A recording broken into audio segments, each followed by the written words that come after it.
little mind works. Who were the comics that you heard growing up? Let's see, all of them. I liked Edgar Bergen and Charlie McCarthy because I loved a ventriloquist who could get away with being on the radio. I thought he had the biggest scam in show business. I always admired him for that. Like, he was a ventriloquist on the radio. It's like being a magician on the radio. Did you hear Jackie Mason when you were growing up? Yes. You know, a person like you, this is nothing against you personally. I think you're terrific. You know what I mean? That's perfect. That's really, you would have had me fooled. What did you think of him? I always liked Jackie Mason. What he thinks of me personally, this I can't tell you. You do a really funny impression of two other comics, of David Brenner and Jerry Seinfeld in Deep Conversation. Yes. Can you do that? Well, I always thought David Brenner in a conversation with Jerry Seinfeld would be, Hey, Jerry, you ever eat pizza? Why do people eat pizza? Hey, Jerry, you ever drink a cup of coffee? Everybody likes coffee, huh? Why do people drink coffee? Who are these people? Do you think that Brenner and Seinfeld have heard this? Yes, they both heard it. And in fact, a few times, Jerry Seinfeld has said to people, I don't think that sounds anything like me. Where does she get the idea that I talk like that? I don't have a funny way of speaking. How did you start doing other comics? Just basically to annoy people. Like, I started out annoying people, and I want to take it to the nth degree. Probably your other comics are your closest friend, so I'm sure this is also a technique for ensuring you have no friends left. Yes. Is it effective? Yes. I was listening to Howard Stern a couple of weeks ago and got the impression you were in the hospital for a while. Yes, I had a burst appendix. It was a burst appendix.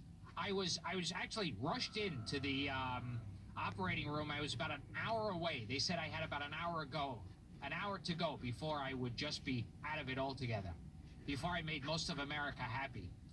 And if I was any sicker, I would have been on the cover of People magazine's Gottfried's Courageous Fight. What were your symptoms? Did you call an ambulance or something? Yeah, I went into the hospital. They didn't even know what was wrong. I was there for about 3 days. And I could have actually died, on the operating. They were amazed I made it. And if I died, then I would have been on Entertainment Tonight, and Entertainment Tonight would be playing their maudlin theme music. That's when all of a sudden they say, so-and-so died today, da-da-da-da-da-da, and they drag it out. The world of comedy mourns one of its own tonight. Yes.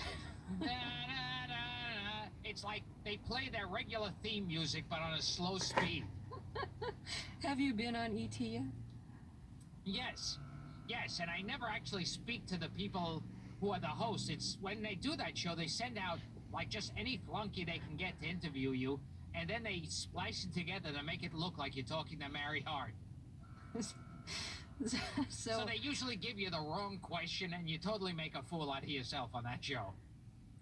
So I guess being in the hospital didn't make you change your mind about staying in persona all the time?